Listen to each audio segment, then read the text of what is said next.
Nous vivons des moments extraordinaires, des moments miraculeux, des moments où Dieu est dévoilé, dans le sens de voir tous ces miracles qui se passent en Eretz Israël. Et nous voyons aussi une explosion d'antisémitisme qu'on n'a pas vu depuis la Deuxième Guerre mondiale.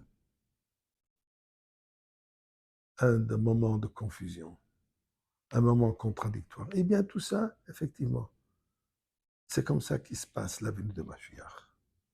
En parlant de la venue de Mashiach, est-ce qu'on peut savoir de qui il s'agit? Puisqu'il est censé d'arriver, c'est intéressant de savoir qui il est. Alors moi, je veux partager avec vous ce que Maïmonide nous dit par rapport à l'individu. Mais avant de faire cela, disons ensemble le chapitre 100 de Tilim pour remercier Akadosh Baruch Hu pour tous les miracles et ainsi pour nous dévoiler Mashiach, qui va solutionner tous les problèmes. מזמן לסדר אילה אדוני כל הרצים דסדן ושמחו באלפן בנונו דו כאדנו אלוהים הוא עשנו ולא אנחנו נמצא מריסוי וישור בסדר חצוי סביסי לא הדי לבח שמוי טוי ואדוני לעולם חסדו וידוי ודור אמונתו. Bien sûr, donnons de la tzedaka tous ensemble pour la sécurité et pour la délivrance des otages. Et nous sommes tous otages de notre délivrance. Alors, sans tarder plus, Rambam, Ilchot Melachim, les lois de roi et royauté, chapitre 11, paragraphe 4. Et voilà ce que Rambam nous dit dans la halacha. Une opinion précise, que personne ne contredit d'ailleurs. Et voilà ce qu'il dit. Vimyamod Melech Bebe David. S'y apparaîtra un roi. Donc il a déjà en lui ce titre roi. Pourquoi? Puisqu'il est descendant de la dynastie de David Amelech, du roi David. Et qu'est-ce qu'il fait? Hogab Torah. Complètement immersé dans l'étude de la Torah. Vosek be mitzvot. Préoccupé à la pratique des mitzvot au détail, que David Aviv, comme son père David Amelech. Nous savons que David Amelech, géant de la Torah, et pratique de Torah et mitzvot d'une manière rigoureuse à l'absolu. Que fit Torah Shebektav et Shobalpe. Dans tous les aspects de la Torah, les aspects de la Torah écrite ainsi que la Torah orale. Donc, pour lui, la connaissance de la Torah, toute la Torah, est ouverte. Mais ce n'est pas seulement un bouquineur, ce n'est pas seulement quelqu'un qui implique dans l'étude de la Torah, un géant de la connaissance.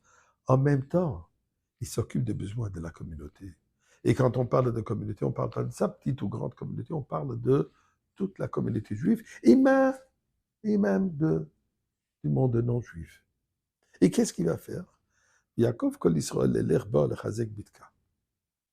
Il va influencer au peuple juif en entier d'aller dans la voie de Torah, d'aller dans le chemin de la Torah, d'avoir une perspective de la vie basée sur les valeurs de Torah et mitzvot. Et là où il va voir qu'il nécessite de renforcer une brèche, il sera présent. Il va lancer des campagnes qui vont assurer de ramener, d'influencer tout le peuple juif vers la Torah et mitzvot. Vilchom milchamot Hashem. Et ce sera un guerrier. Maintenant, quand on parle d'un guerrier, ça ne veut pas dire nécessairement qu'il prendra des armes et il va se battre. Et il va influencer, il va conseiller des démarches militaires à prendre. Il va s'impliquer. Guerres spirituelles ainsi que les guerres physiques. Alors, s'il fait ça, maintenant, il est considéré le présumé Mashiach. Maintenant, continue bien la deuxième étape, il construit les Beth Amikdash et ramène tout le peuple juif en Eretz Israël. Là, c'est Mashiach avec certitude. D'après vous, mes chers amis, est-ce que le rabbi ne fit pas exactement cette description? D'ailleurs, important à savoir que la famille Schneerson, la dynastie Schneerson, sont des descendants de roi David. de Maharal de Prague, et Maharal de Prague, on sait qu'il était un descendant du roi David. Alors, oui, nous les chassidim, absolument, on pense que le Rabbi c'est un Mashiach. Et tout ce qu'on attend, qui se dévoile maintenant, pour finir la deuxième étape. Et Dieu fasse que ça soit aujourd'hui.